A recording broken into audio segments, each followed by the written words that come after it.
जय शिवराय मित्रांनो, मी ज्ञानेश्वर जाधव आणि सध्या आपण आलेलो आहोत शिवनेरी किल्ल्यावर.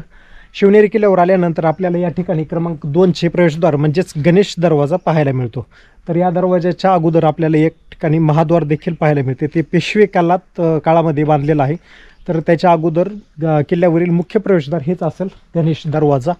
तर या दरवाजाच्या वरच्या साईडला आपल्याला शरभ शिल्पे पाहायला मिळतात आणि दरवाजाची जी तटबंदी आहे ती पार वरपर्यंत अशीच वर चढत गेलेली आहे. आणि जे दरवाजाचे जे बुरुज आहेत तर बाकी किल्ल्याच्या तुलनेमध्ये शिवनेरी किल्ल्यावर हे बुरुजांचा जो आकार आहे तो थोडासा कमी दिसतोय, म्हणजे छोट्या प्रमाणामध्ये आहेत.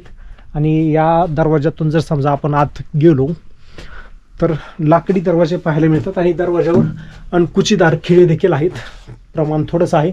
आणि या दरवाज्यातून वर जाण्यासाठी आपल्याला एक छोटासा पायरी मार्ग देखील पाहायला मिळतो.